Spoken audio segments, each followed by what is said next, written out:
So it's sort of a, but in saying that, like you knew there was a little bit.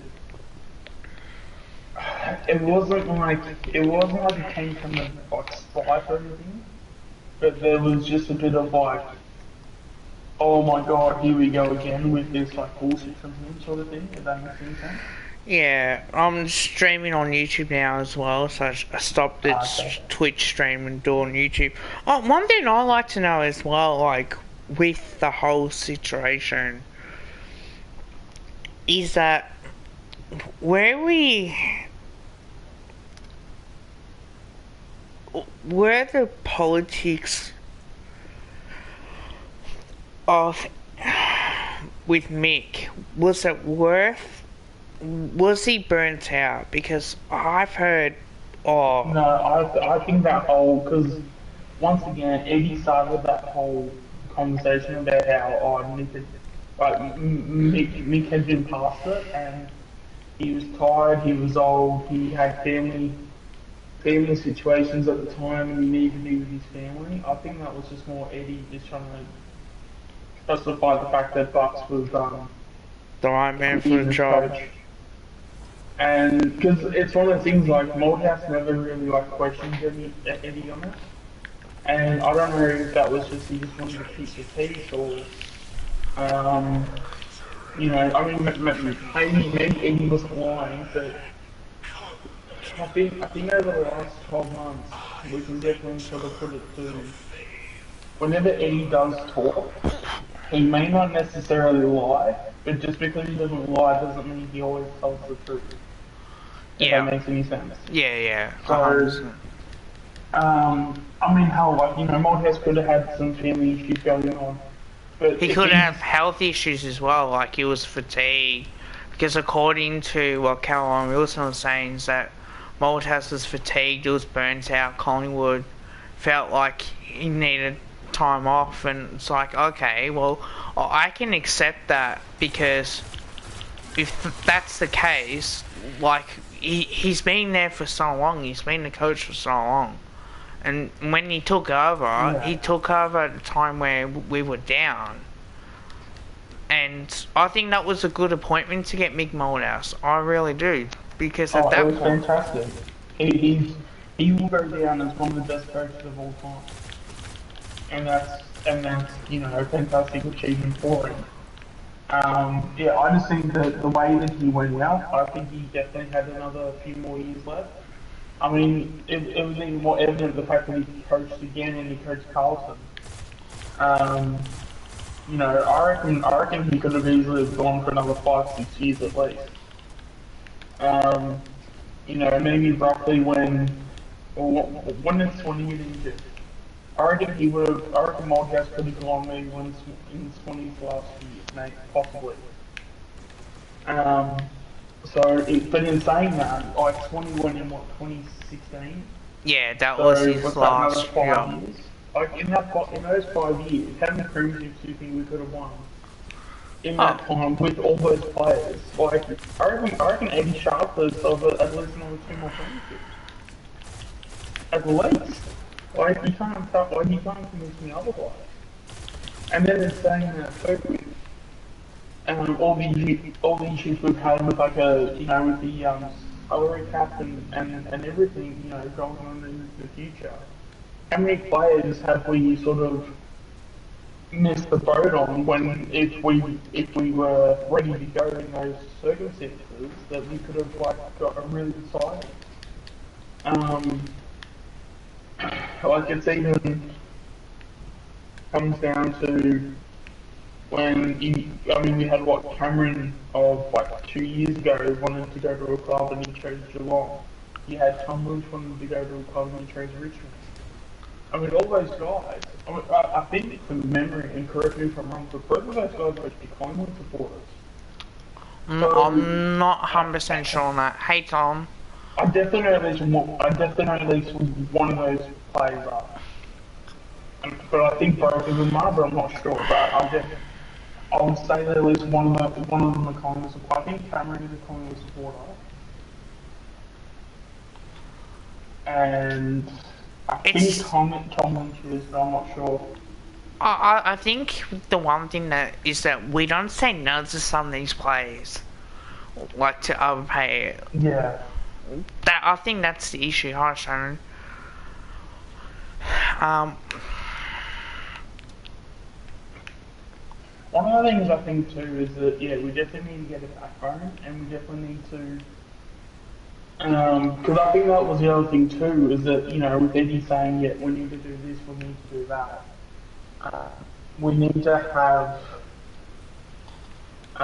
yeah a bit of backbone and just to say well, this is what we're going to offer you. Well, we're looking to be making finals, and we're looking to be successful, and all this blah blah.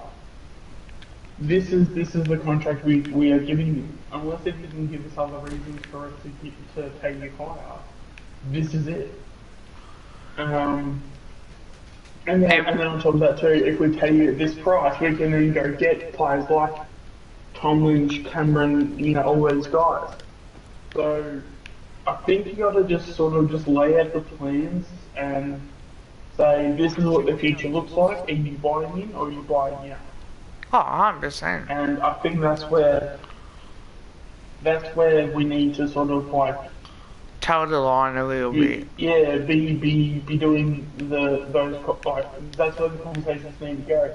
And I know even during the year where Grundy was out of contract, like Maguire throughout the whole entire year was like, no, he'll sign, he'll eventually sign, don't worry, but like there's no panic, he'll sign, blah. And then the fact that because he kept saying that too, I wonder if they kind of put themselves into the corner, like if they corner themselves in the room and they were then forced to just agree to the contract, and then because when Grundy, you know, offers, well, I don't know if it's Grundy or it's, you know, manager, because it could be either either. Obviously the manager's going to do it, and the persuading and all that stuff. But the fact that Eddie had to do his own PR to say yeah everything's okay, I think also screwed it too, because he put us in a corner where we just had to accept it. And the fact that they were already giving a high enough contract for themselves. But Dustin Martin did that with Richmond, with his manager. Like, he was gone to North Melbourne, and if it wasn't for that visit to his dad in New Zealand, he would have been at North Melbourne, and he wouldn't have won those premierships. So, well, there you go. And also, yeah, like as you just mentioned just then, like sometimes it's not always money that will tie players down to clubs. Sometimes it is that, you know, just the fact that the club will make it easier for them to be happy too is enough. Like I've got a feeling once we start to give CS some game time, show him a bit of love, and he gets his love for the game back, I think he'll be a big player. I heard we offer the Dogs pick 58 for Lipinski, but they want pick 43. I think pick 43 is pretty fair in my opinion. Yeah, I did hear that. I don't know if you heard that. The only thing is that when it comes to offering pick 43, like, is he worth it? Yes, but I think it's not essentially if he's worth it or not, because to the Dogs, you can't just ignore someone from the back half of the year and then just say, oh yeah, you're going to cop this 43rd pick. There's got to be a bit of, like, they had to pay him unders just because when it came to the back half of the year, he was nowhere to be seen. Yeah, that's it. Like, that's where they were trying to get at. And then the fact that because, I mean, I'm sure doggies will now have a bit more confidence in a bit of bargaining power because of North getting the trade done for Coleman Jones. but then again, the media is now saying that North Melbourne could go up in Dorset. Yeah, And that can be a possibility. I did hear because it yeah, it's up to Adelaide to get that deal done in a way. It could also can walk straight into a pre-season draft and may not play at Adelaide. So it's up to Adelaide to get that deal spot on. Because Sydney's the one who it's realistically their player. Yeah. Tommy, if you're still watching, did you enjoy the video today?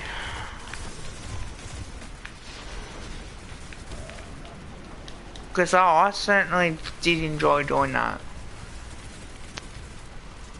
Carlton aren't interested in Brander anymore. No one is really interested in him. We could pick him up in the list of free agent or in a pre-season. Yeah. I did hear though, I think if there was no interest in the trade period that West Coast were happy to resign him. So I guess it's up to him where so if he chooses to sign with West Coast he can stay, but I don't know, with everything that's been going for the last few weeks he may tell West Coast to go get stuff because I mean how can you be picked up by I think he was the 14th pick? Yeah. And then go from that, and then being not, having no sort of interest when it comes to, like having no interest, so, at all. I don't know, it'd be interesting to, because you think that he's like manager or whoever would be going like, hey, like, if you do want to change clubs, like, someone will pick you up. Oh yeah. Because I think someone will pick him up eventually. It's just a matter of who.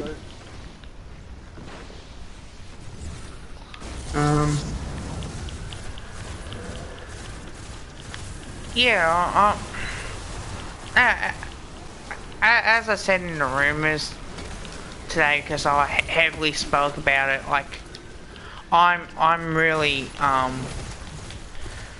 big on I'm a believer of coming out and either admitting it or denying it.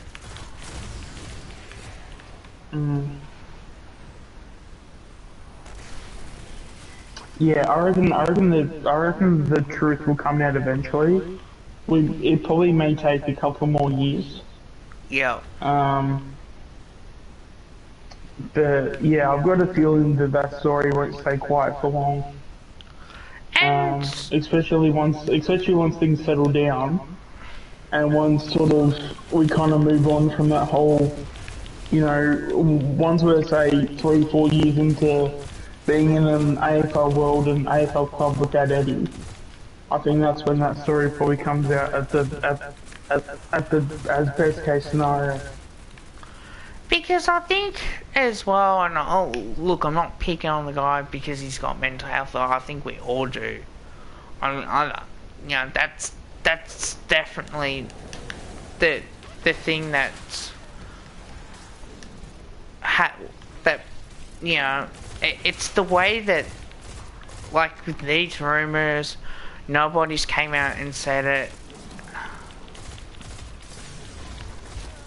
Yeah. As well. I saw him last year. It is also, I mean, in saying that too, sometimes people are very quick to say they had mental health issues when all they're doing is just going through a bad period of their, they're just going through a bad period of their life. Yeah. So, there is that too, and then that's why, I think it was what yesterday I was saying, it's always a slippery slope when you're talking about mental health because it's so. I mean, you're obviously going to have a lot of people that are going to be very like genuine. Yeah. But there's always that 5% that that'll say they have it, but they may not, and whether if they're doing it because they just don't know or they're doing it because they're trying to, Yeah, like, yeah, I think the same. Like, criminals are now using that to get away with murder. Like, that's just a slap in the face to people that are really suffering from mental health. Uh, I don't think that serves anyone purpose as well. It's yeah.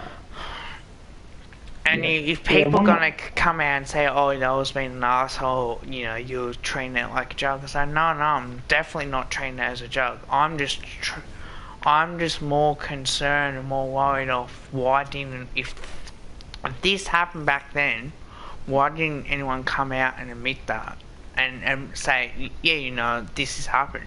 You don't need to go into the full details. Oh, and I can tell you the answer to that. I think as well, I think Eddie tried to control the narrative as much as he could because he knew, because especially as well, he knew he would have been he knew he would have been the villain.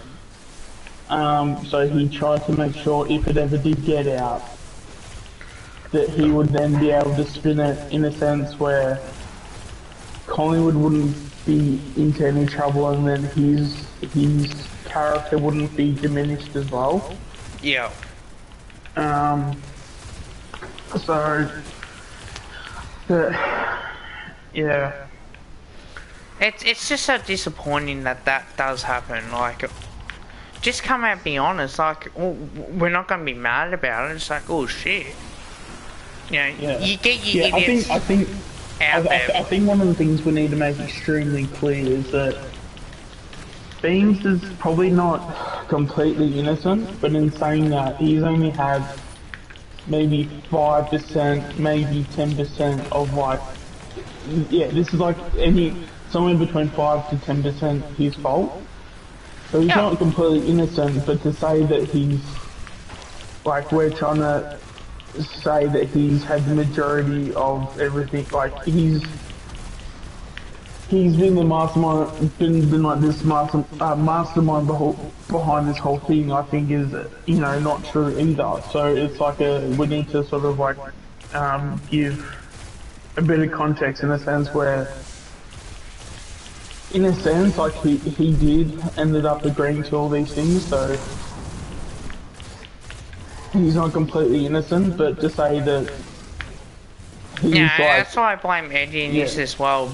Like, part yeah, of the... I think, like at the end of the day, if you're gonna, I mean, in like, you know, if you want to talk about video games and stuff, in terms of the scenario, like Eddie is like the main villain, like the main final boss, and then like, sort of Beams is sort of like the more like, you know, earlier on, like in the early like enemy types you sort of face off with. Like sort of things we want to talk about in a video game analogy. So in a sense of it all, Beams is innocent, but he's definitely, you know, he shouldn't be copying the blame for this because, you know, you had guys like Eddie that was like enabling his behaviour. Yeah, behaviours, yeah. And yeah, I think that should be more of a, you know, that should be called out more than, I guess, because yeah, with Beams having mental health issues, yes, he should be able to make his own choices and make good choices for himself, but at the same time, like when you do have mental health, you're not thinking straight. It's not the easiest thing to make it a good choice. No. And then when you have someone like Eddie that doesn't have these issues, that knows exactly what he's doing every time he's doing it. Yeah, I think, as I said, I think he should be blamed more than what Beams should. Because I honestly thought I'll cop hate out of it, out of calling groups that I should put it in. I think the narrative's starting to turn though. I think the narrative, like, people are starting to smarten up to what Eddie is doing now. And Yeah, I mean, if you'd done that video like, you know, so 18 months ago, I would have said you probably would have copped hate because, Oh yeah, you definitely. know, like, because Eddie, at that point, Eddie couldn't have done anything wrong. You know, Eddie was Eddie and everything was great. Like, I never hated Eddie, but I never loved Eddie either. I just thought that, yeah, he's just a fan that obviously, you know, is a bit of, is a part of the media and, you know, he's done well for himself and I just sort of left it at that, but obviously in those last 12 months of all these stories coming out and sort of realizing like, shit, like, you know, he's really That was my like, concern as well. Like my yeah, concern was that whole situation, whether like no one from the club came out, and it's so frustrating because you want to know, and it's not yeah, like people I think, oh, you know, I don't care about that stuff. It's like, well, I do, because if these rumors are true, and mm, and and they not and they're trying to hide it, it's like it's you're gonna make it worse. And yeah. I don't hate Beans. I'm glad in the way they got to meet Beans, like got a photo with him, and was able Yeah, to I watch him actually, play. I mean, we spoke about this, maybe about a month ago, I want to say. There's a basketball competition I'm playing at the, well, not at the moment because it's all shut down because of COVID, but it'll kick back up when everything's, when everything opens up again. But I saw him, I want to say 2 years ago because I probably shouldn't be saying like why he was there because he's got like, basically he had the family member that plays in the competition. Yo, And yeah, he was there, I think, like twice in one season or something. Or I think it was like two or three times. And yeah, I was able to just like, I was able to get a photo with him. He was there, when he was there for the second or third time. I was able to get, I had well, I probably shouldn't go into this part, but yeah, I was able to get like an opportunity to speak with him and photos and like everything like that. But um, and yeah, like like when I did speak with him, like he does seem like a very like genuine bloke. yeah, like a very like genuine person. Because like I remember Yeah, one of the things like he said to me was like because obviously when he rocked up, I was so shocked he was here. So one of the first things I was saying is like, oh, I'm so sorry I didn't have my Collingwood gear because I would have got you to sign that. You know, that's not my bad.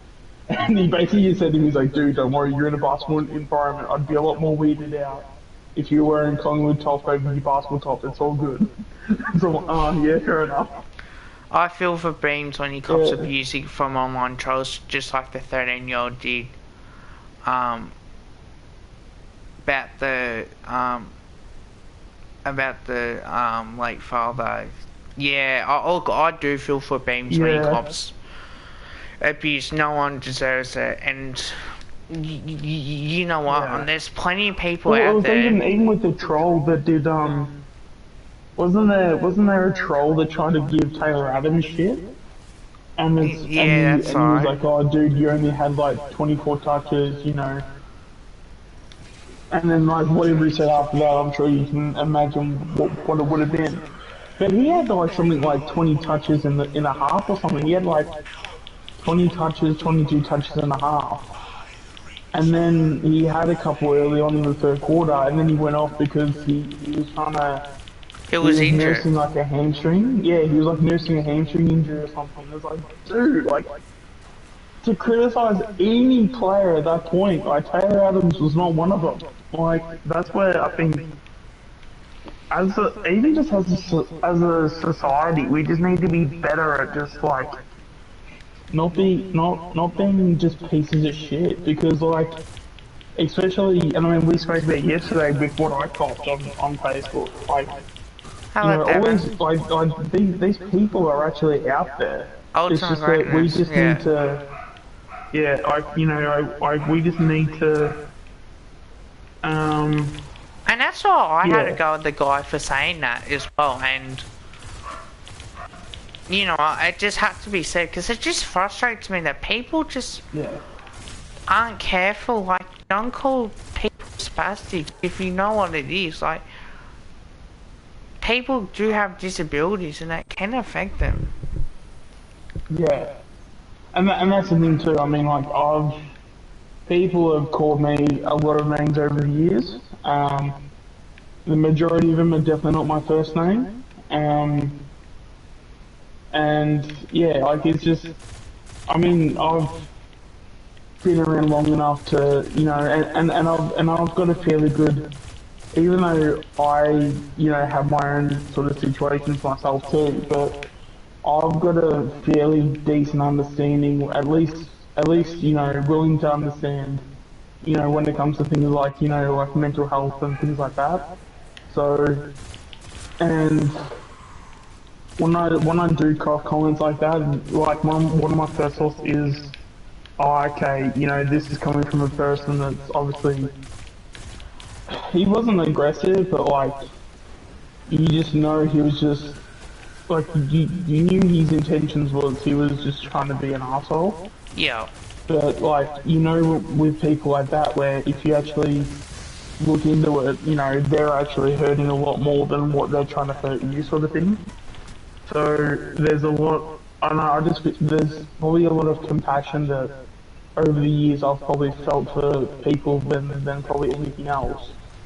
Doesn't excuse them for me having my comeback comment, but because if someone wants to say something back and there's some like anything that's hypocritical in their statements that they make, it's always natural for me to always point that out.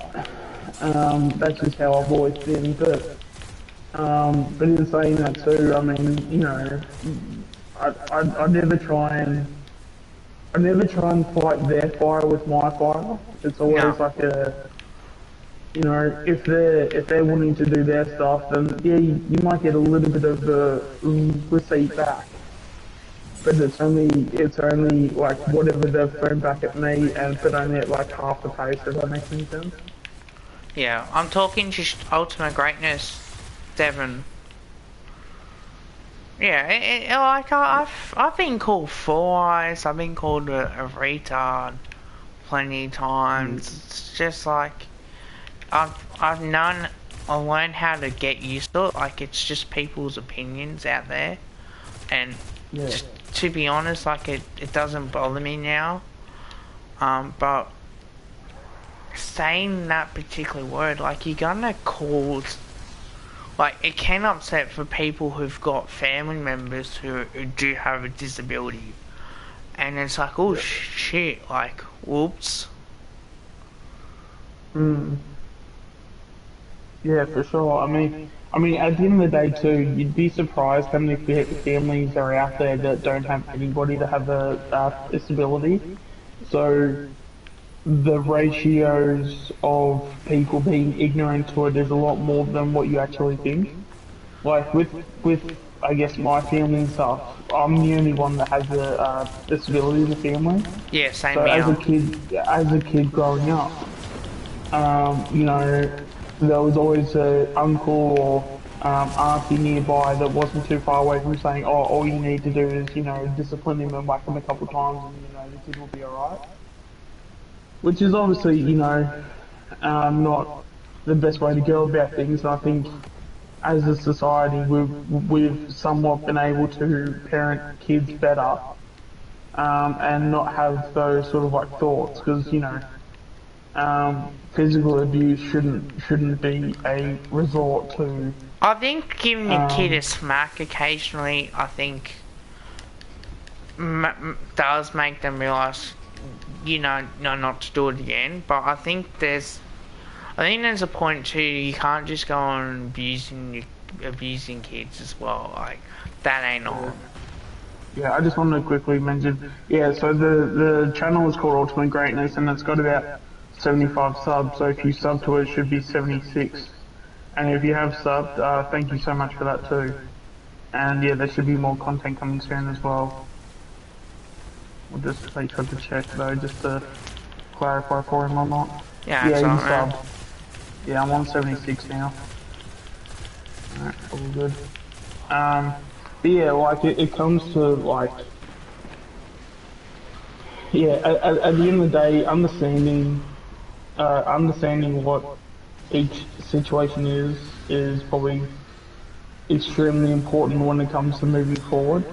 And then the fact that, you know, just the ability to be capable of understanding and knowing like each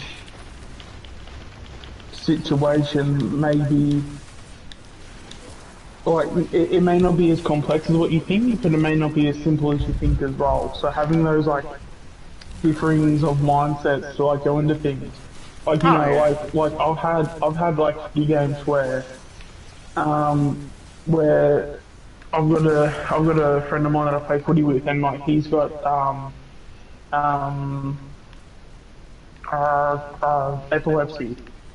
So there would be times where I would be playing alongside him in like footy and stuff, and remember there was one day where he just dropped and just had a fit, Yep. and the dude next to him, like he freaked out, like he thought like that like we were about to turn around and knock him out because he thought that he had like knocked him out or something. But because we've like seen it so many times and we knew because it was that person and we know that he has like seizures and stuff, like the dude that was playing on him, like he was like absolutely shitting himself because he thought that oh shit that there was a brawl about to fight because the dude dropped to the ground and had a fit. His instant thoughts were, I haven't done anything, but these guys are about to turn around and not know what the situation is. Yeah. But then yeah, obviously common sense prevailed and we turned around and it was one of those things like obviously we made sure to look after the dude that had the seizure, but then it's also to turn around and tell the opposition player like, no, you're all good, like, you know, we know he has seizures and like all that stuff. So Yeah, it's well known for um, that. yeah, um, yeah, and I guess that's just a thing where just in life in general, you know, sometimes things like need a little bit more thought into it. And it may not be just as simple as one, two, three, or you know, 1 + 1 = 2 sort of thing. Like there's always, you know, but then again, like as I said, some things can be as like some things may not be as simple as what it is, but then it's also not as complicated as it is either. Yeah. So it's just a matter of finding out what that is, and then sort of moving on with it because um, yeah, you'd be surprised when you have that mindset, like how much things work out better and how much you just get a better result like at the end of the day. Because yeah, as I said, like the dude that we played footy with, that was the opposition, like he thought that we were just going to assume that he just punched him, you know, behind play or something. So you know, you can only imagine how he would have felt during that because he thought, shit, I'm going to have to. And mind you, like our team have got some big guys too. Yeah. So you can only imagine like how the dude would have felt where he's like, shit, I'm gonna have to take on a whole forward line of dudes that are, you know, over 6 foot tall and, you know, probably about, you know, over 100 kilo each. You know, like that's when it comes to, I guess with our competition, you know, like the people we always take on, like we can be a bit more intimidating to a certain extent. But yeah, I mean, at the end of the day, like, it's, you know, to have a bit more context and understanding of each situation, because especially as someone that works in the, you know, disability ecosystem too, as much as I'm a part of it as well, a lot of things, you know, don't always go the way that you think it is. So to have that open mind of allowing yourself to accept that what you think is happening may not be happening, if that makes sense, Yeah. or just the opportunity to have that thought. So, And and yeah, and it that's makes you better, I think, too, well, because it yeah, does. you're not just assuming or going off the um, deep end, I guess, so to speak, with assuming what's going on, I guess.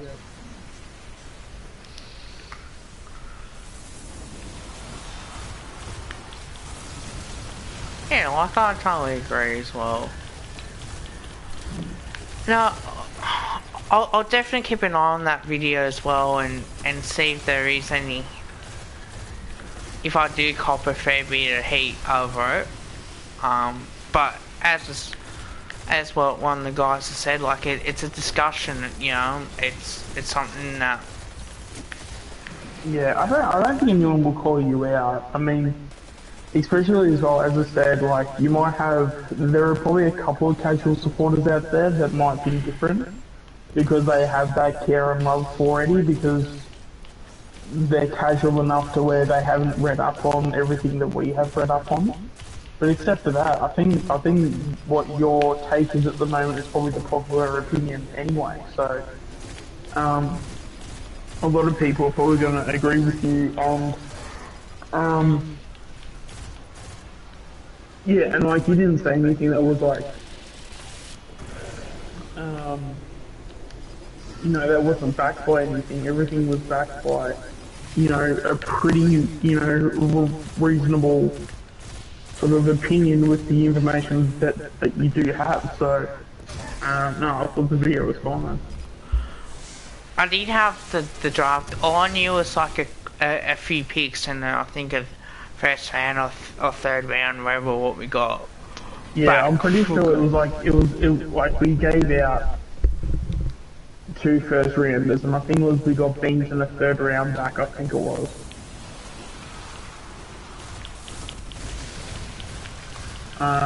Yeah, if anyone can correct us in the comments, more than happy oh, to be definitely. corrected. But I think it was, yeah, I think we got Beans in the 3rd round.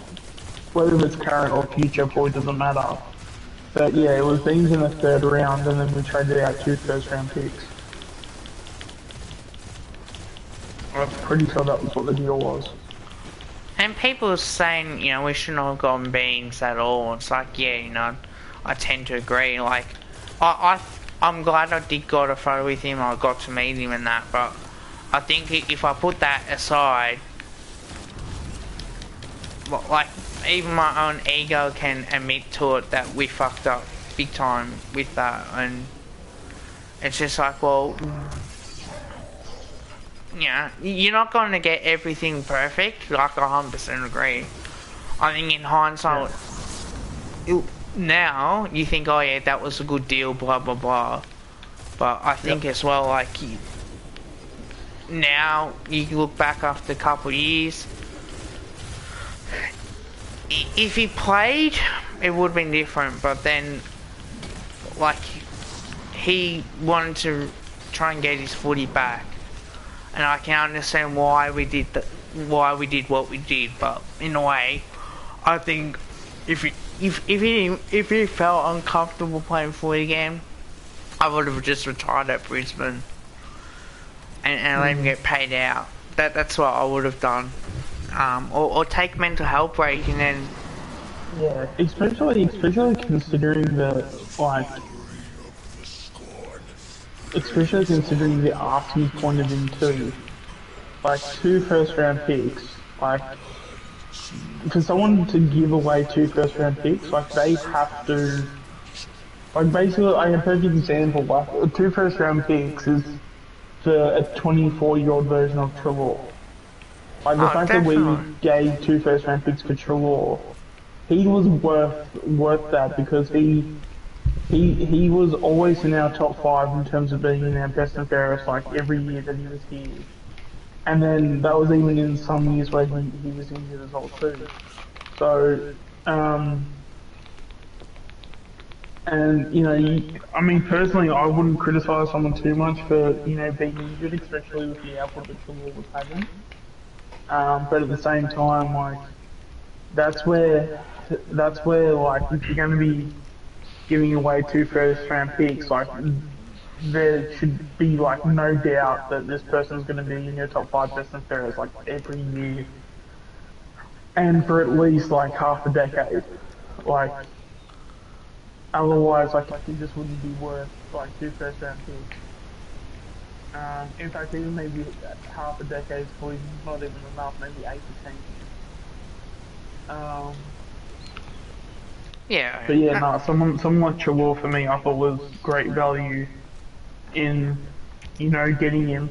You could probably say that he probably, like, the injuries decreased his value, but I think at the end of the day, like, I think, I mean, well, even at the end of the day, I don't think was there any years where we made finals and he missed a final?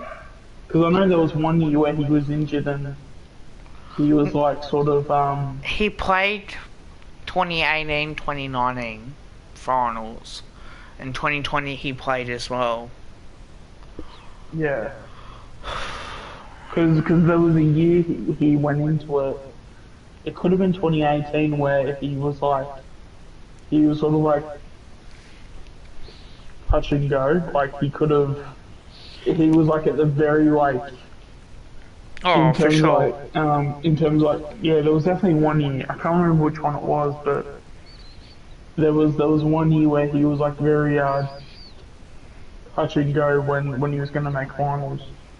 But then when he did play, I don't think he had an issue at all. So we obviously took a gamble on because I think it was 2018 because that was when we had I think three of those types of players. Like we had Goldsack was one of them. I think Trelaw was one, and I think we had another one like that. But I'm not 100% sure. But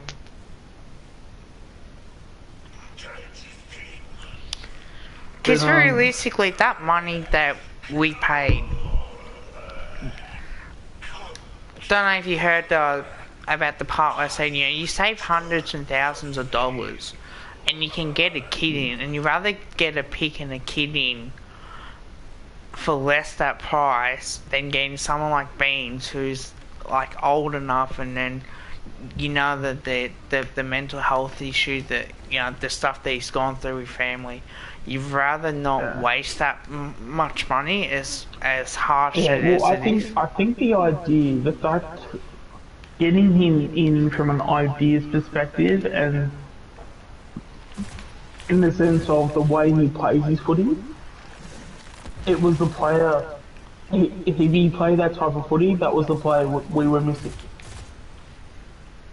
But in saying that, I just feel that when it comes to obviously getting Beans as a whole, it was obviously a mistake because we knew he had mental health issues, and we knew that Eddie was going way too hard for him to the point where like he just 100%. he just didn't leave us any breathing room to say no to them. And then obviously Brisbane turned around and says, alright, well, you're going to cop these 2 first-round picks then. So, like... Because Brisbane won that deal. I don't care what anyone says, Brisbane definitely won that deal. Well, the only thing is that when you bring up that deal, you're always going to get the DeGoey, Greenwood and Crisp deal. Yeah. So...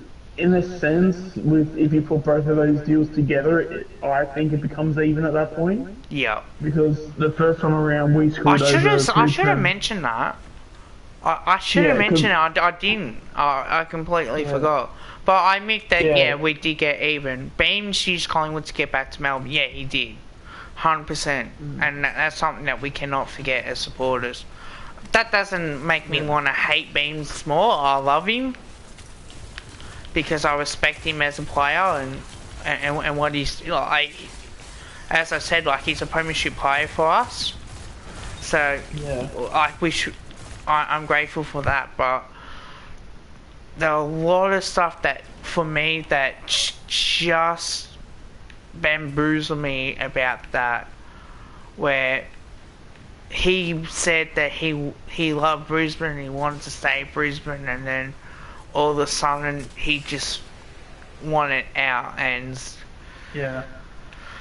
well,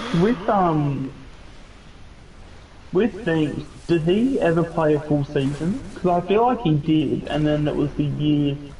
No, he and didn't. Then he's like, okay, so like the year he came in, he did only play those 9 games. Yeah, about that. Okay, so I could have sworn he had a year prior to that where he played a full season with us. No, he played at So, Brisbane. oh yeah, I know all that, but I thought he had a year where he played with us in full. But No, no, obviously, yeah. he didn't. In 2019, he just... Yeah, because he was picked up in 2018, so... Okay, yeah, alright, so I must have... Yeah, I don't know. For some reason I thought he played a full season, but yeah, no, that makes it even worse. So That he just just makes played me 9 games and just quit. Yeah. Because Yeah. the fact is that he decided, you know, I need to have a break. Because, like, we didn't know anything at the time.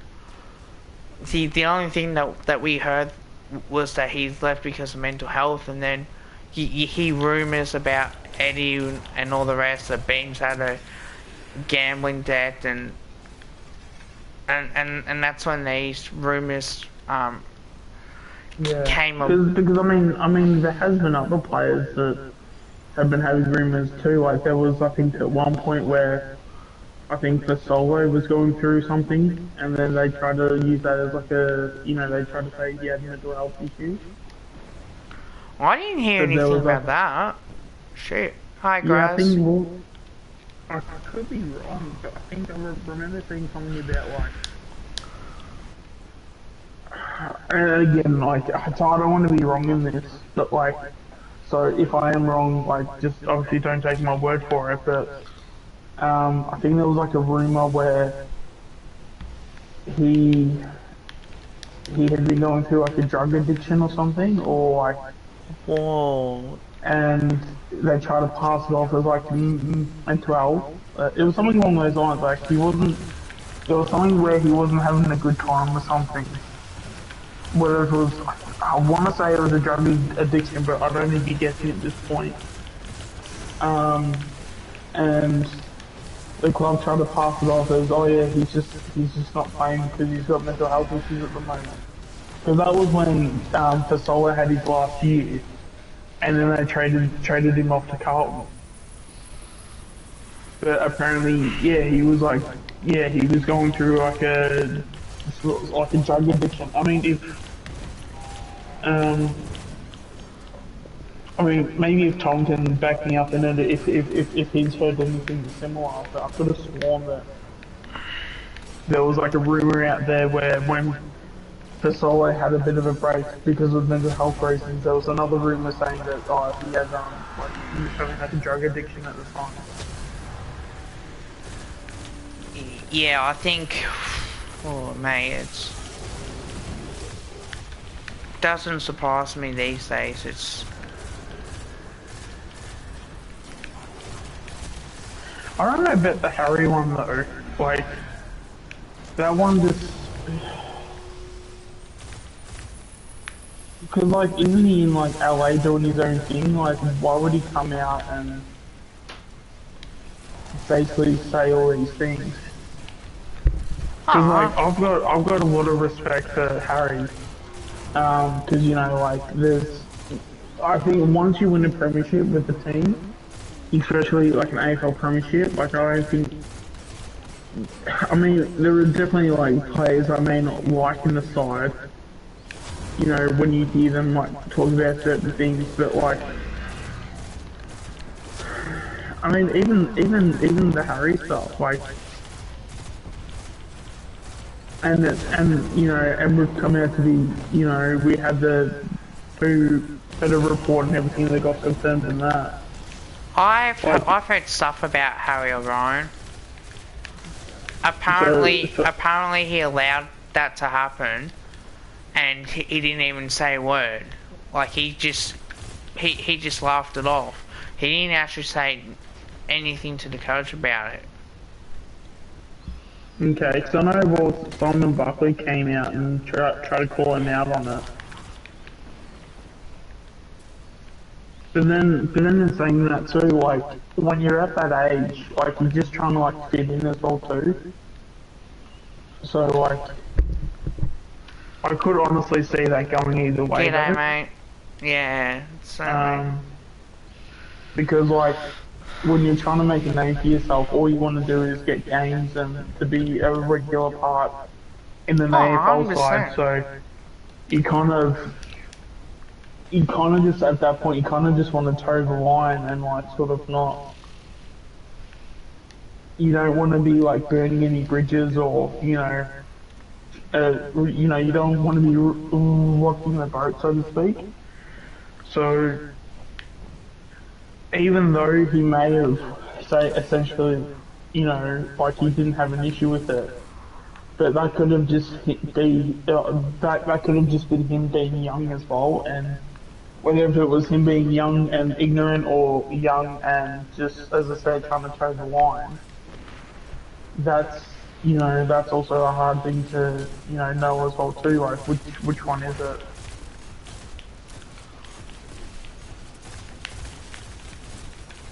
But Yeah, like as I yeah. said, like But also as well, like even with like even if he was after money, like what money would he have gotten though? oh, Because probably. all the only times he would comment would be on Facebook. So unless if I'm missing something, like how would he have gotten any money from essentially just talking on Facebook? Is it getting his name out there so he can promote like his own company or like brand? Like, because other than that, if he's just talking on Facebook, giving his take, he's not going to be making any money out of that. So I don't think that's probably a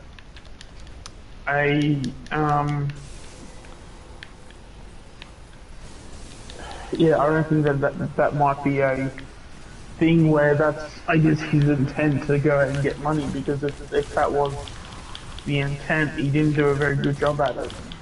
Well, If he's just and going to be posting on Facebook. no, I've heard it from people that that I've spoken to on that issue. I'm not going to reveal the names because that's don't want to reveal my sources, but I do like even with That you reckon he was even after money. yeah.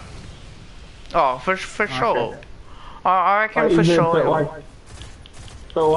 what was the reason that he's like obviously, yeah, like you don't have to reveal like who they are, but like what do you think was Harry's intentions to get money for them? Because as I said, if he's just doing a post on Facebook, I reckon it's because he had no money, or it could be because of that whole what do you call it? What's the word I'm looking for? Um,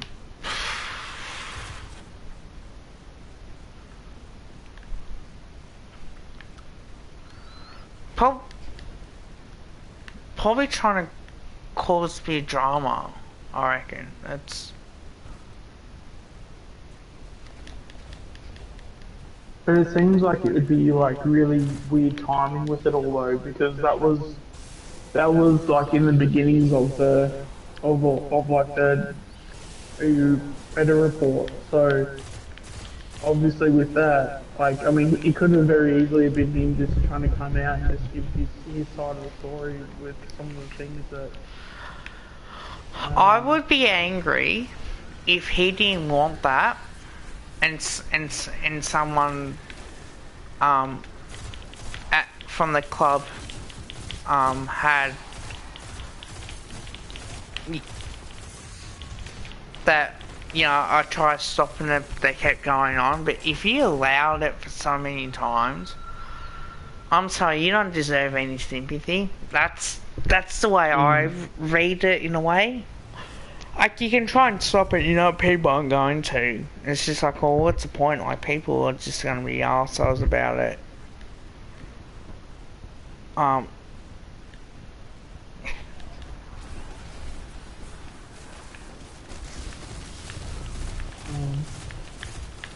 But like, yeah, I just feel like the timing of it, like it just seemed like he just was getting something off his chest. Like, it didn't seem like he had any issues with Collingwood, but like it was just more.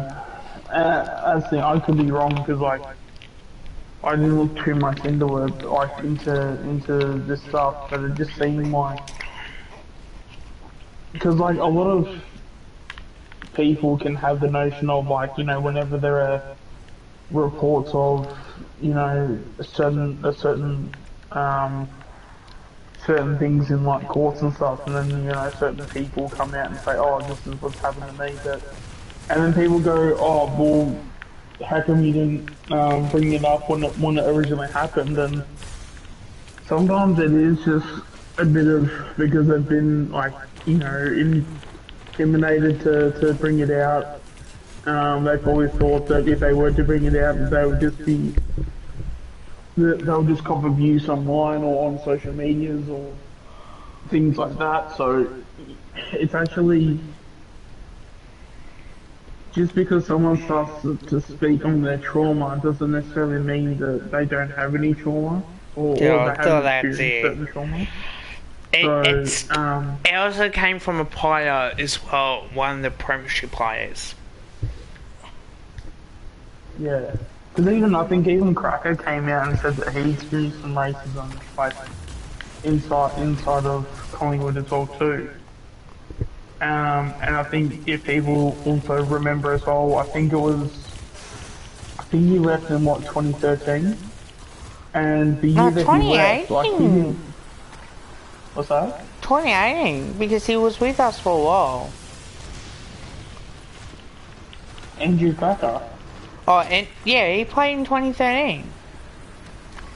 Yeah, he played in 2013, but he missed like 2/3 of the season, and then we cut him, I think. Oh, Was it okay. 2013 he left? Yeah, well, Yeah, like, there was end at of least, 2013. there was definitely, whatever his last year was, he definitely, yeah, so whatever Cracker's last year was, he definitely, I think he only played like a third of the game, or like a third of the season.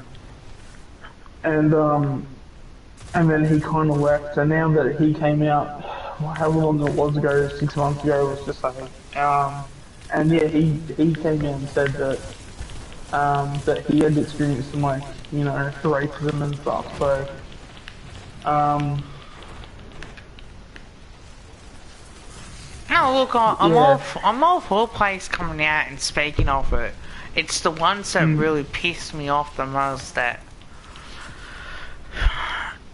if it happened to you back then, you should come out and say, you should tell them, nah, that's it.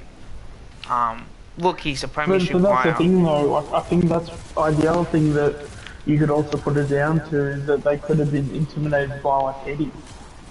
You know, they could have thought, damn, if we're gonna speak up, because like Eddie's a fairly powerful person when it comes to, at least in the AFL sort of like scene itself. So they probably just didn't want to, even though their stories happened, they didn't want to like rock the boat as well, as I just said. Yeah. So just to say that, you know, oh, they should just be saying it straight away.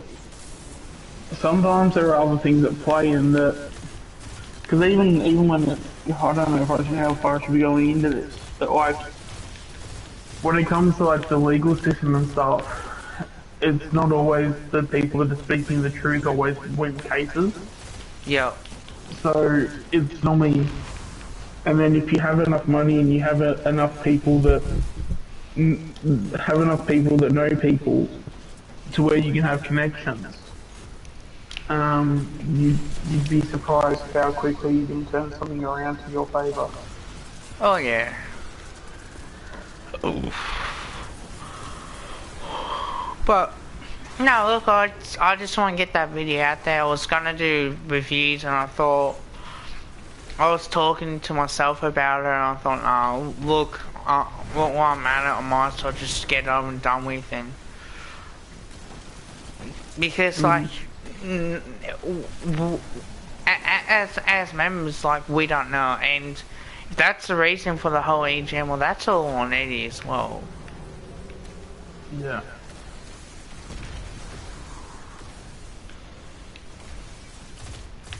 Well, I think, yeah, like, at the end of the day, as long as we don't have Brown in, as president, and how like as we said earlier today that you know, when it comes to I think Bridie O'Donnell or Jody Caesar, like even if those two make the play, I'd be more than happy for like as long as they're qualified and they know what they're doing and you know from all reports apparently they've done a fantastic job being at Collingwood so far.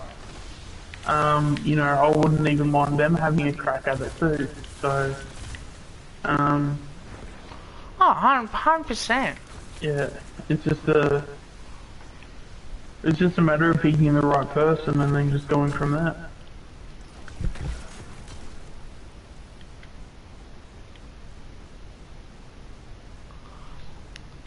Is that the one that the Western Bulldogs supporter?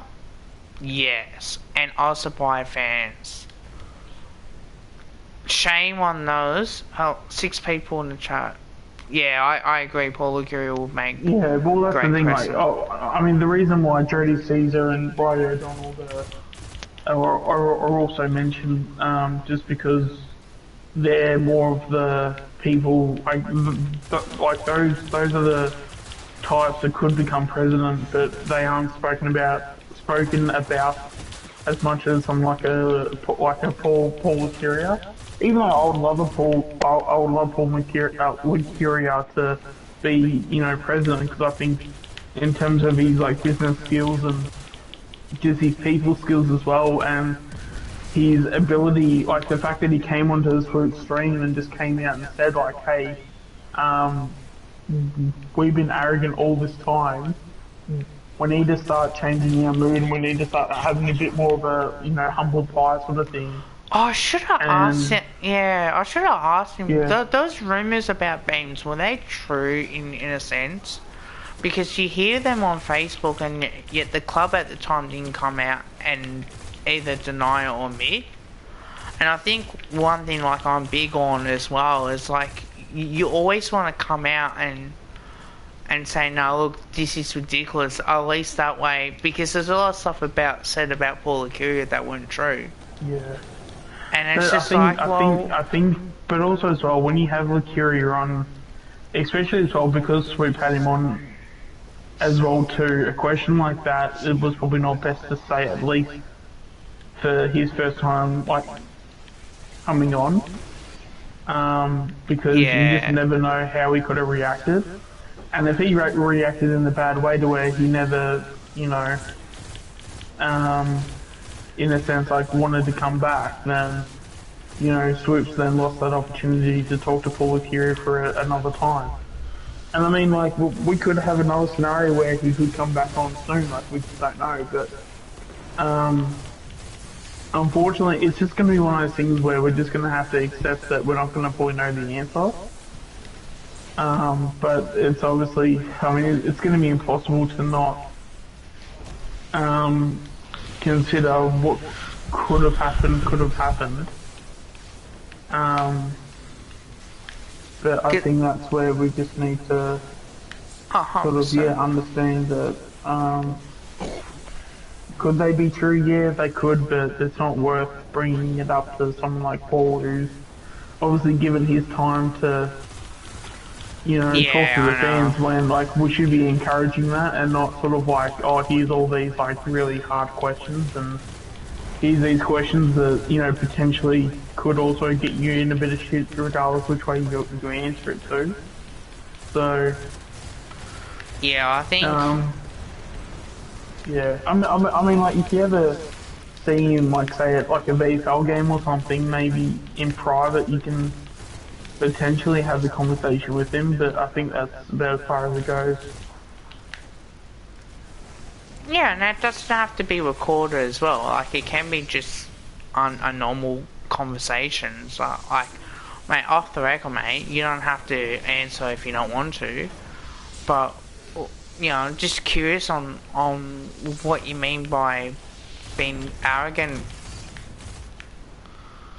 as well. Like, were we too arrogant that there was some stuff going on behind the scenes that we didn't know about? And if that was the case, you know, I'm all for the club to coming out and admitting that one, because at least that way it's like, okay, well, I'm not angry in a way. I'm just glad that I knew.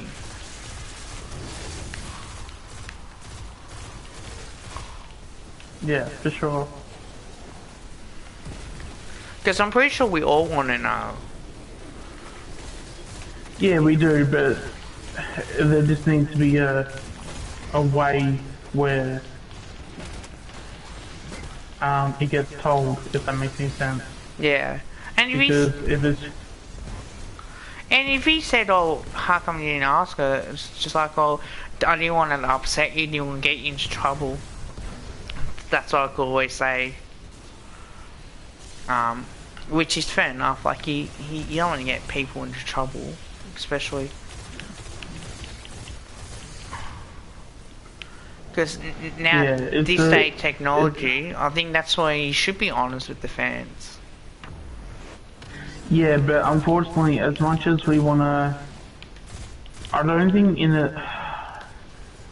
And this might maybe get me to say something I probably shouldn't say, but you kind of have to, in a sense, you got to sort of... Yeah, respect the rules in terms of the art of being in an interview with, like, interviewing someone. So, like, for example, like, you can't just straight out defend them.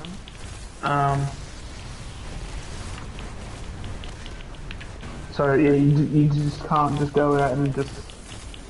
Like, yeah, there has to be, like, a level of, like, of water to go under the bridge, if that makes any sense, for that to happen. Yeah. Like, you don't just say it straight away.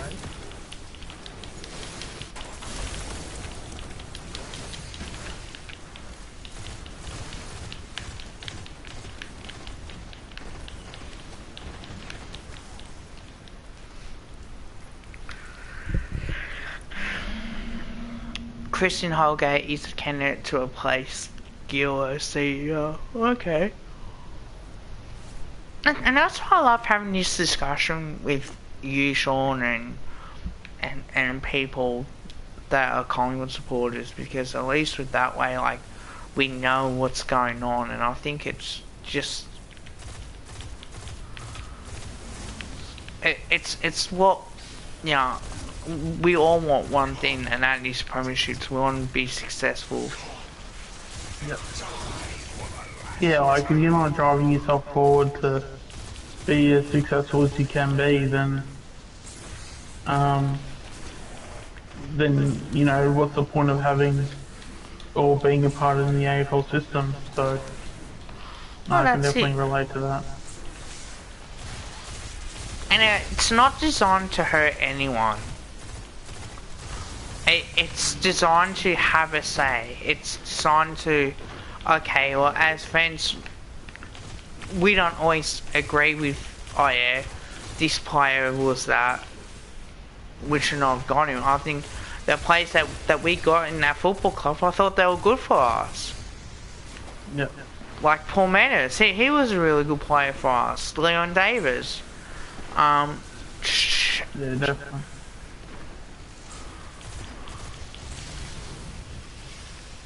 So I think we'll get used to having that situation as well.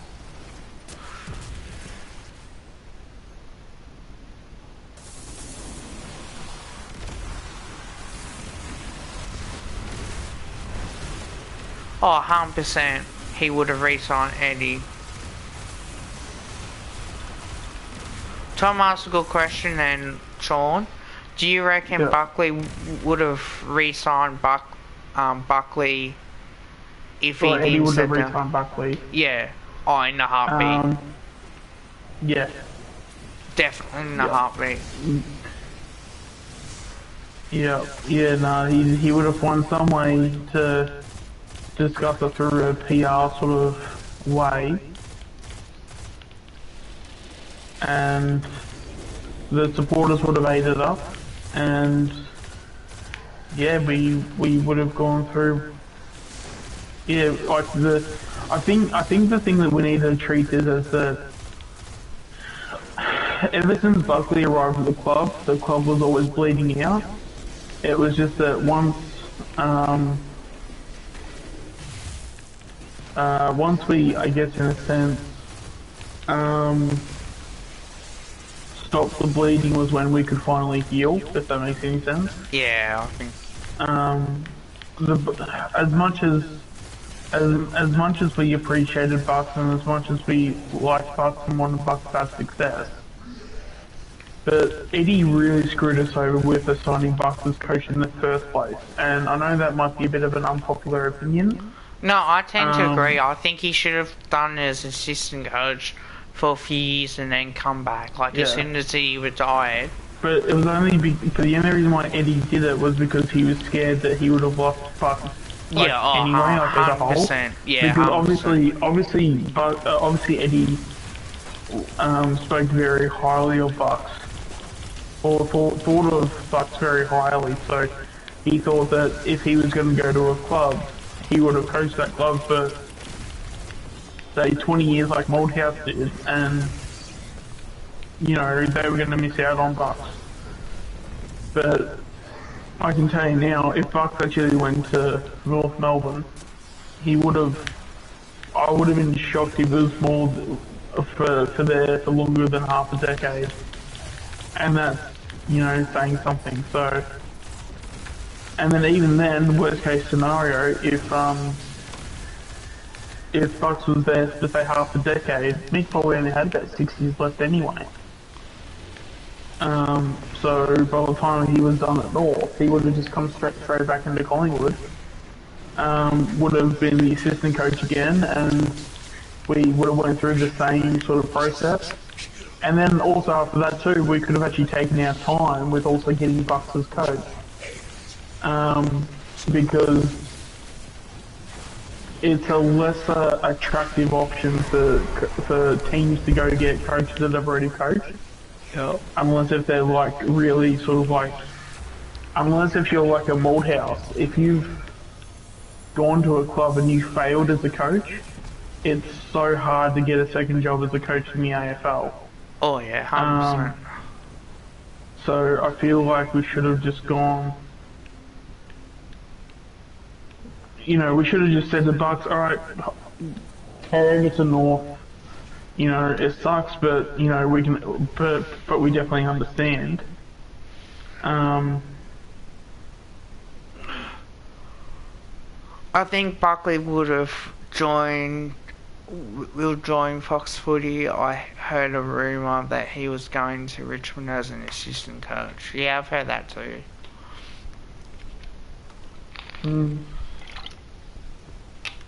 What, and joining Fox Footy now or back then? He thinks Buckley will join Fox Footy, but he heard a rumour that he was going to Richmond as an assistant coach. I'm just going to go talk quickly. But is that for now though, or? I'm not too sure. Tom, can you verify if it's for now or not? Yeah. I'll let you run the stream as well.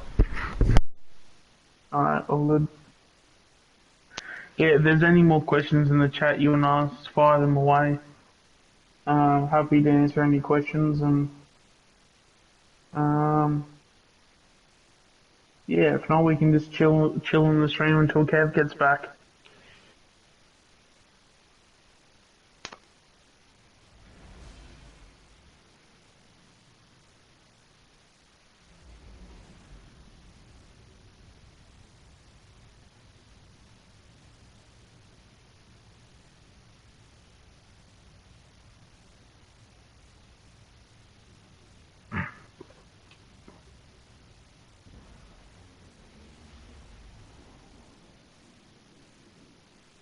Oh, okay, so you reckon he'll join Fox Footy next year?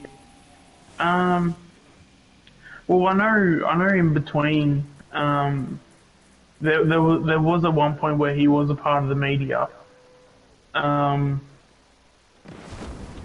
Like the other thing too is that I actually wouldn't be against him actually, being a part of Collingwood again, even if it's as a. He probably may not do it as like an assistant coach, but if he's But if he's willing to do some sort of role, I don't know, maybe he's a part of the midfield coach, because I mean he does garner a lot of respect for from the players and stuff. So I mean I wouldn't be against it if you wanted to have a crack at being like the midfield coach, but yeah, it looks like that he's probably gonna do maybe some commentary like Fox Sports or something. I'm back, guys. Yep.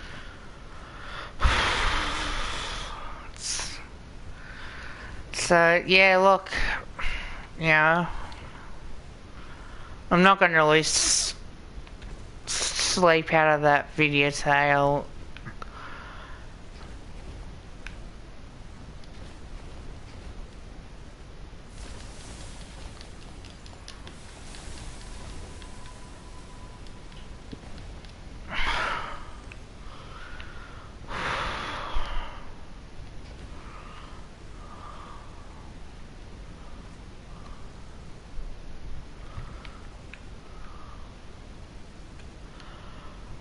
Oh, fuck. There's one thing I hate about Destiny 2 games. Fucking. If I'm not there for any period of time, it actually kicks me out of the system.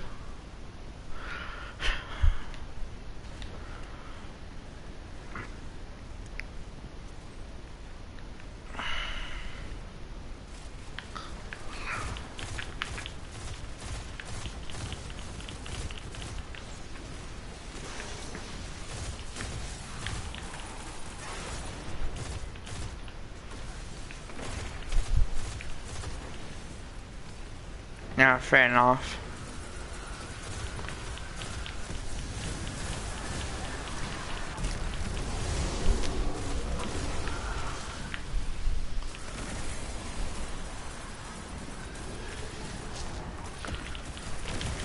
Yeah, I'm a bit sort of 50-50 on at the moment, Tom. I don't think I'll get it, but I don't know, maybe I might pick it up on a sale, or because the campaign sort of looks a little bit interesting to me, but I don't know, I just get the feeling if you played one Call of Duty campaign, you basically played them all, because they don't really have any stories that like continue anyway, so it's hard to. It's not like Destiny 2 as well, where it continues on. Yeah, pretty much. Because otherwise, what's the point of just getting a game when it's just going to be, oh, yeah, you might as well just play Destiny if that's the case. Yeah.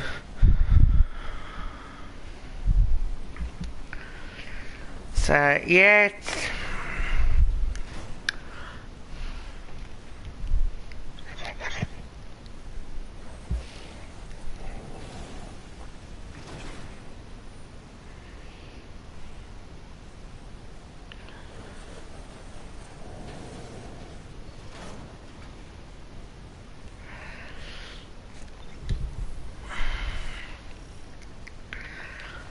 I got my food for the week, so I don't have to worry. Thank fuck for that.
Oh, come on.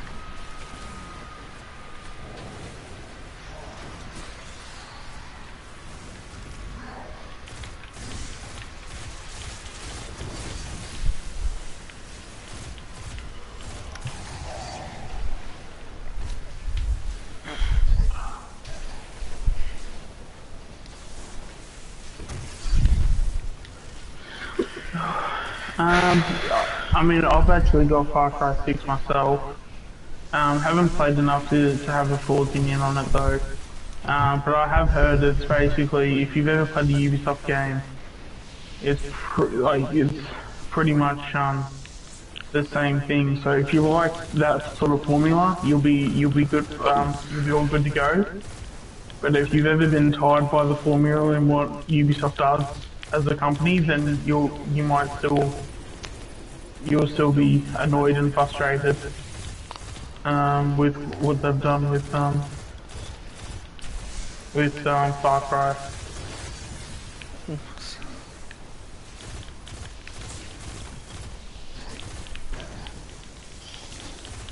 In saying that, that's only from what I've heard from other people that have played it. I might maybe do a let's play on it if you guys want me to do that. Yeah, guys. I mean, yeah. Oh, I could stream it. But I mean, are people going to be watching football talks when it comes to Far Cry 6 gameplay though? I mean, they could, I guess. Yeah, I suppose so.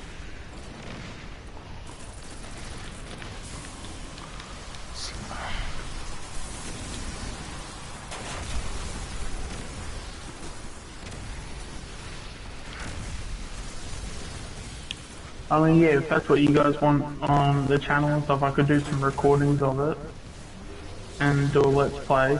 Yeah. Yeah, I just need to find the time to do it because I just feel like once you do like let's plays, like the second you have them, you need to get them done as soon as possible.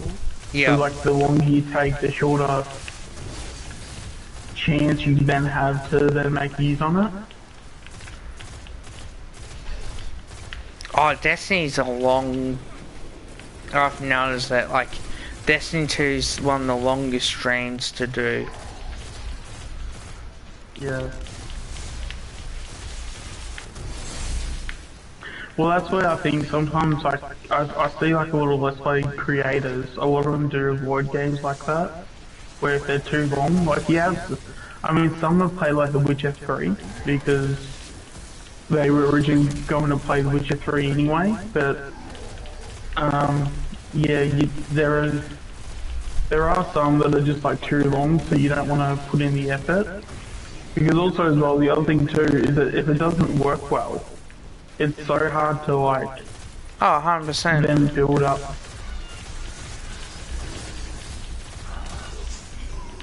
Yeah.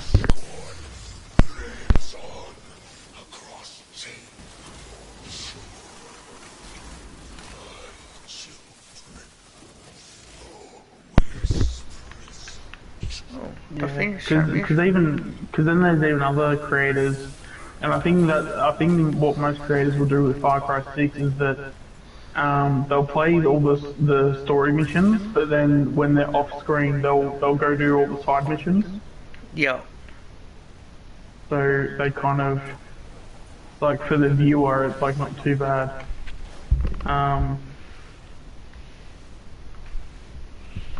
And then like all you're doing is getting all the story missions.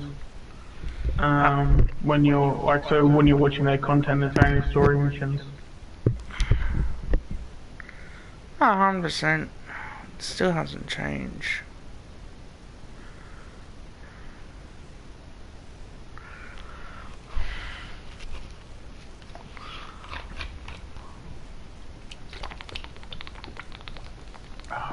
Get there.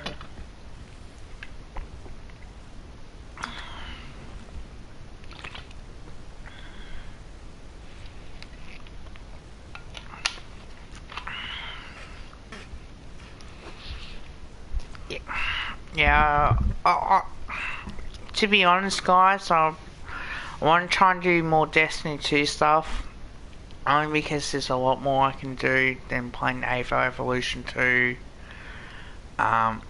It gives me as a creator, either on Twitch or YouTube, like a good decent stream of games that I can do as well. And it might take longer, but I just want to test out how many views I'll get on top of that. Actually, I want to know how my video went today, on how many views, because that's going to be interesting itself. 24 views already.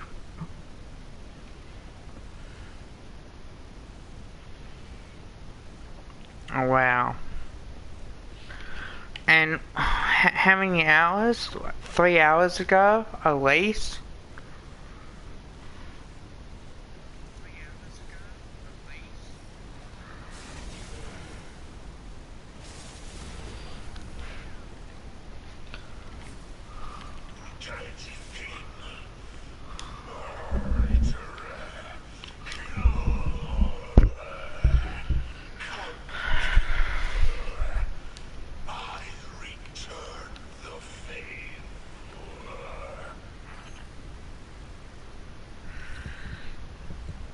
So...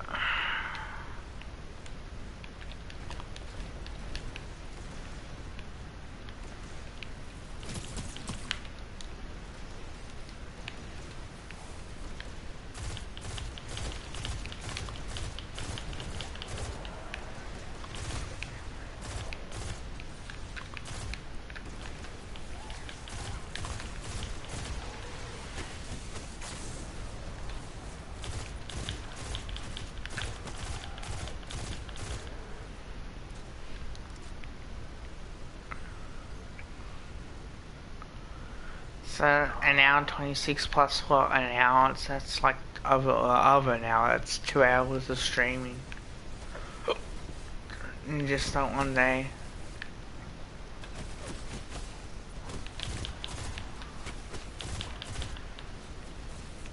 Which isn't too bad, like I do like streaming, but then it's like...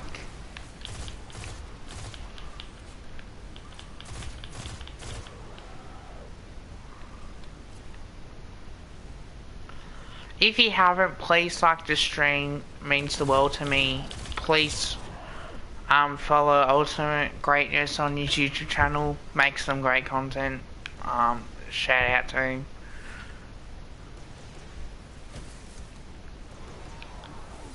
I was probably gonna play a bit Evo or something afterwards.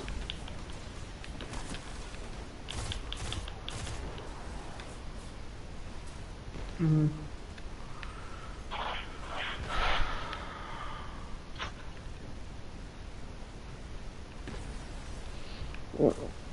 So there will be for you guys as well. There will be more. There'll be season reviews of the VFL and the VFLW. Look, I know I keep saying that it's coming. It's just that today I thought I'd do that video because it's been on my mind, and there's a lot of uncertainty as well on top of that. So it is one of the hardest things as a Collingwood fan is maybe to accept the fact that not all rumours you hear is bullshit.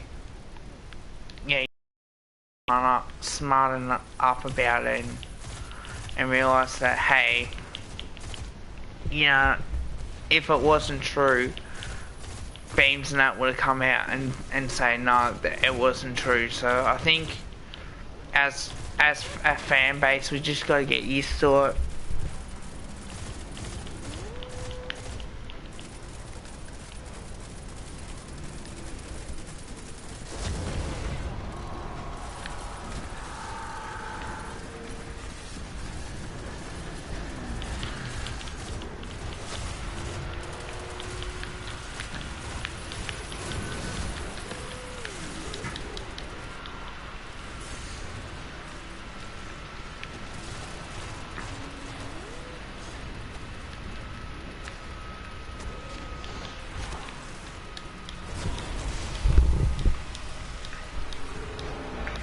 I have a shower soon.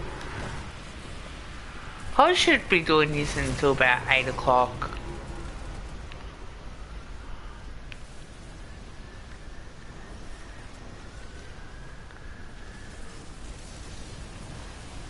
There's so much that is to do as well. That doesn't help the situation.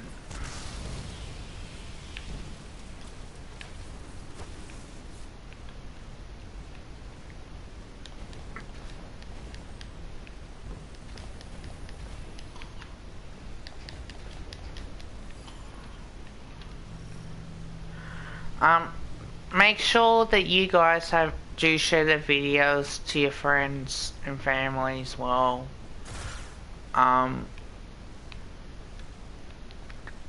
All the videos.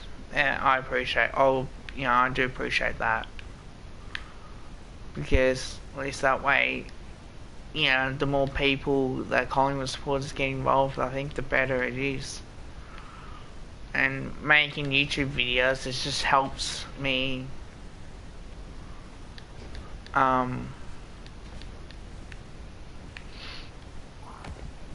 a video creator, as a YouTube creator, that I can get more content out.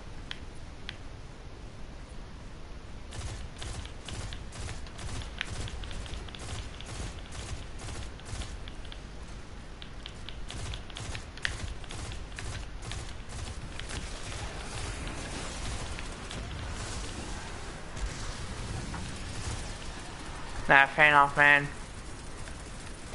I'm probably gonna have a shower myself, I think.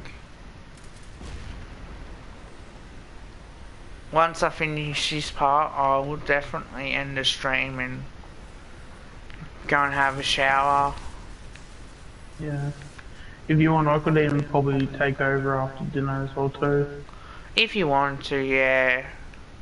That's if you're up to it. If you're not up to it, man, I'll do it. Happily I think today, because it was just the last few days I've just been feeling a bit fatigued. But in the last couple of hours, I've been feeling alright now. If Sean is streaming, I'll definitely join his stream. Yep. And I can still play me games as well, and or if I really want to, I can watch some TV and just give a bit of gaming a break. So let's be honest, all I do is just this anyway. What's that? Well, because I'm always streaming and playing video games, if I do watch TV while watching your stream and being in a video chat, I can put a DVD on in a way and have that in the background. Because I'm always playing NBA, I'm always like Evo, Rocket League, you name it. Yeah.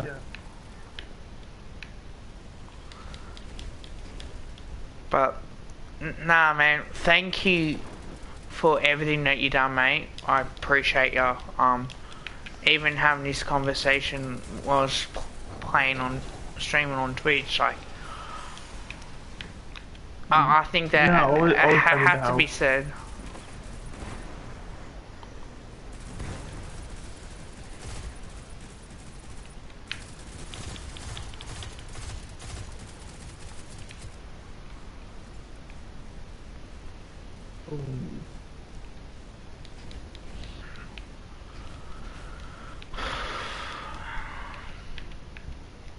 And because I know Bella isn't on yet, so I can afford to say that when she's not here.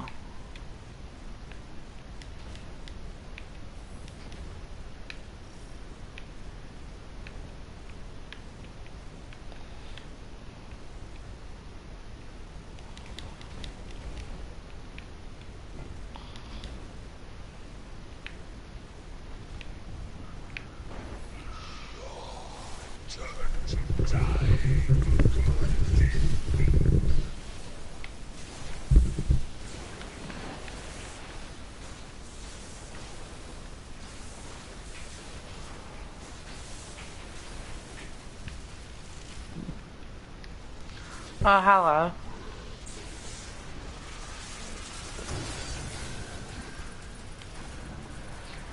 Max Andrew, No, welcome to the like stream. A new Yeah, it person? looks like. Yeah, welcome to the stream, Max. Yeah, welcome to Stream Max.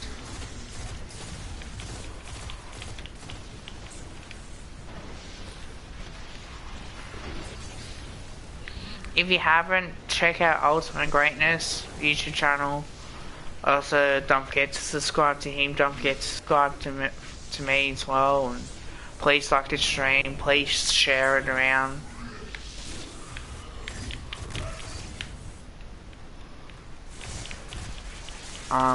I make Collingwood stuff because I'm a Collingwood supporter and AFL content. So I think that will be the pleasure of me making content as well.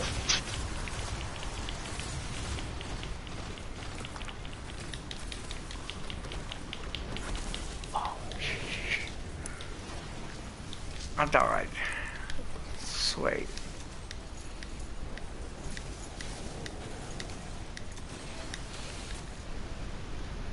I'll show you.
Hi Bella.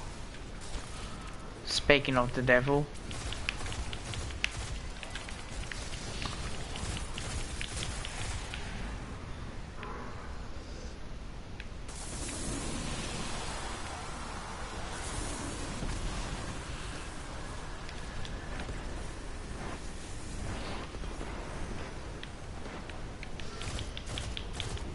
Gotcha.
So, you know, once I finish this mission, I'm gonna head off.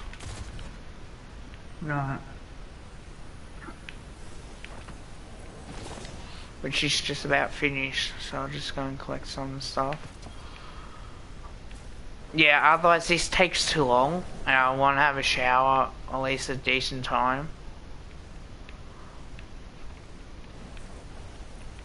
Alright guys, I'm gonna return back to where I was.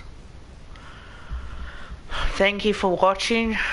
Please like the stream if you haven't. Please subscribe if you haven't, and share it to your family, friends, or towards your AFL Collingwood supporters.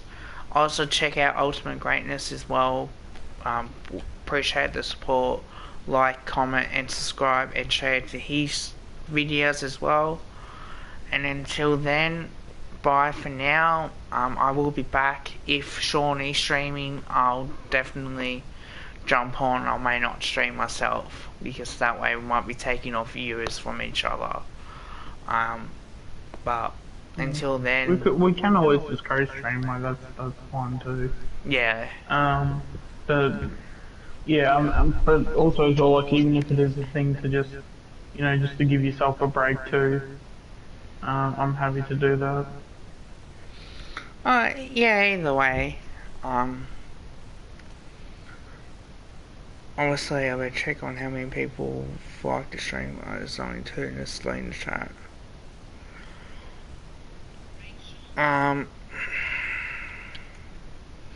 Also, if you haven't checked out, was it worth getting Damien's back to Collingwood or back to the club? Check that out as well. That's 26 views, guys, so I appreciate that. On top of that, like, that actually means the world to me, that I'm getting these views up as much as possible. And the emergency video for Collingwood, Mark Corder has resigned. 57 views already. That is a real pleasure. On top of that, so yeah, it's certainly probably getting better at doing this as well, knowing that which one will get views, and just naming the thumbnail and naming the title of these videos. And I can't thank anyone enough for that premiere. I know I probably should have waited till tomorrow in a way. I thought, no, I'll get it over and done with today, just get that out the way, get that as a premiere at least, because in that way I can stream, like if I wanted to I could always stream it. So tomorrow's supposed to be bad weather apparently, so to get over and done with today actually means the world to me. And without you guys watching it, comment on it, always let me know what you think in the comments below, if you agree or disagree. If I did this back 3 years ago, at the end of 2018, if I did that video, people, I definitely would have copped hate from it. And then yeah, if I did a video of this again, knowing on what we know now, I think there are more people that would agree with that, because yeah, in a way it did cost us to make the tough calls, and especially the trade period as well, where we had to make some tough calls just to get some picks in and get the kids. So I think in a way that I think moving forward, I think that we got to be careful as a club, as a fan base, that for something like this ever does happen again, and it will. Don't worry. I think it's always going to be the case. We just have to learn to get to, you know, have a say and have an opinion. Like, you may agree or disagree at the time. You might think, oh yeah, that's a good idea, and I might disagree because, you know, something dodgy about that. But I'm always happy to be proven wrong. If you want to add something to that, Sean, you can. To me, I think it was good getting that done today. Yeah, it was, cause you know, like just, like, I mean, just to get that sort of, I don't want to say necessarily like a narrative, cause like, you know, all we want to do is make sure that we get the right conversations out, and the right sort of, you know, like we don't want to be, you know, not that we would ever like mislead anybody here, but like we just want to make sure everyone has the right information to go off to make sure they have the best, viewpoints on what's actually going on with the club, because obviously lately it's very clear, especially when any time anything that would come out of Eddie's mouth, it never would necessarily be the truth. He wouldn't be lying, but he just wouldn't be telling the truth either. So it's And even Eddie has said as yeah. well that he said there's a lot of things that he could come out, but then as a club, like you have to, keep that all inside and not speak out all these issues and all these rumors that you do hear. And I think at times, like, in a way that can be a good thing, but also can be a bad thing as well, because for something like this, like if someone's making false rumors or accusations or something like that, I think that those type of people who are making those rumors, they got to be held accountable for what they say. And because we always hear it, I'm pretty sure in the way that happens to every other club. It's not just Collingwood. Like North Melbourne, like there was rumours going around when the whole Wayne Carey thing came about, and that turned out to be true as well. And it's just like, well, these sort of incidents do happen, and you think back then, I think the club comes out of it okay. You don't want it to take 5 years of going through that rough period as well to go, nah, this, that's what cost us. Yeah. I think also just having the opportunity to have a platform to also create sort of casual fans and turning them into, I guess, hardcore fans as well too. I feel that opportunity is, something where not that we have the maybe the tools at our disposal to make it officially happen, but as I said, like just letting people know like sort of like some of the things that are going on, and I guess not that we'll be like historians or anything like that, but just like going back in terms of, okay, well, yes, we went in this sort of direction, but like it was if we either look at for our the good or history, for the better. yeah, and sort of like have that opportunity to turn, as I said, the casual fan that, if they're going to be talking about their club, and I know for a fact there are definitely supporters out there that will be like, oh, I like Eddie Maguire because he's on, who wants to be a millionaire or millionaire hot seat and stuff. So just because someone like Eddie had those platforms and he was that face in the media and that face on TV, like you want to trust and you want to like. You also got to learn to accept that there's some things that Eddie will say that you scratch your head as a supporter on why the fuck did he say that. Yeah, and then also like just to know that, oh, okay, this thing that Eddie said. Just to how do I explain this? Sort of just to come to terms with not everything he says will be the truth. So you've got to sort of like not take him at face value. So the fact that, as I said, we've got the opportunity to turn casual supporters into essentially hardcore supporters, or more seasoned supporters, and give them the information that they need to make them better supporters, I think is a very important thing, because there are going to be people that are going to stay casual and they'll stay ignorant and all that stuff, and we're just going to have to leave those people off to the side and all that stuff. But for the ones that want to know and that want to see the club do better, and that no matter what happens, we always want to keep a positive mindset. But then also, when there is bad things happen, like we definitely tell you guys. So I think to have that balance I think is a very good thing moving forward.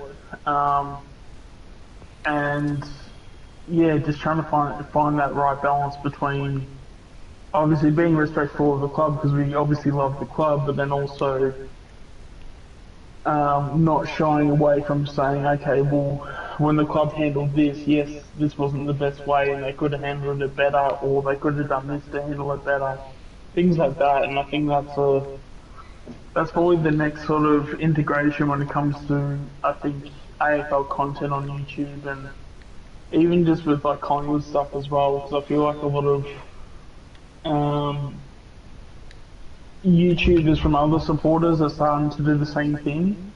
Yeah. So there's a good push for things like that, and I'm sure for people that want to stay educated or get educated on certain things, there's definitely a avenue for that. So um, yeah, I think that's probably the direction that we probably want to cater towards.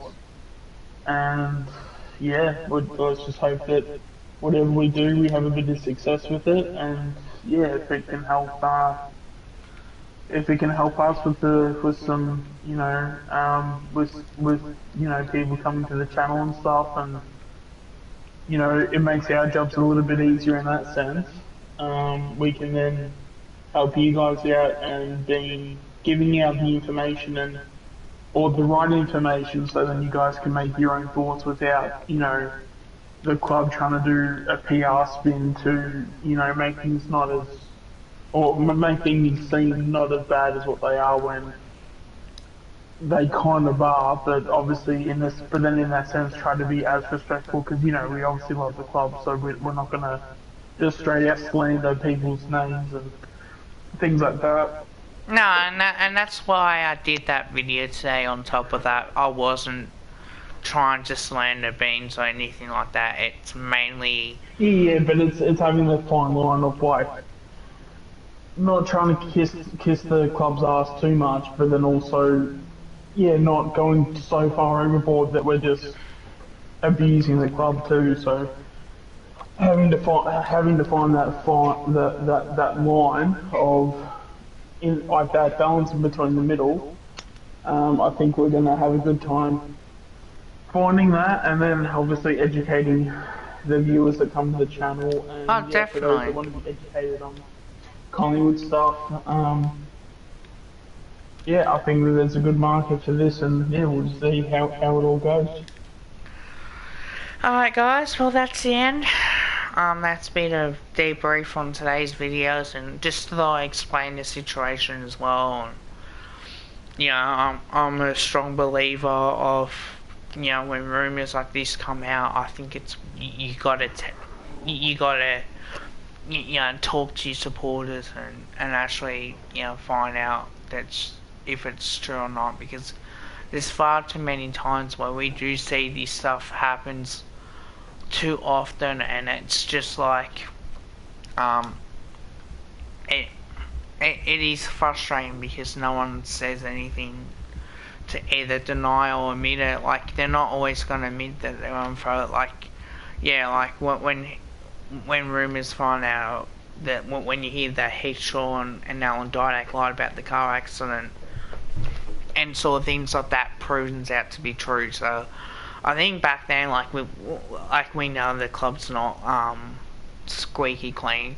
I think if we can make it as a good place to be, and it's a great place for fans to just come and watch the boys play and set the standards of winning premierships, because that's what we're here for. And there's going to be times when we're going to have to rebuild. On top of that, and to get the kids into draft, which we did, and the last couple of years, and obviously develop them as much as we can, I think that's a big achievement. And hopefully 3 premierships in 6 years, I'm going to say that. I'm going to continue to say that because I strongly believe it as well. But until then, check out both of our channels, like, comment, share and subscribe. Post that notifications on so you know when we're posting up another stream and another video on top of that. Bye for now.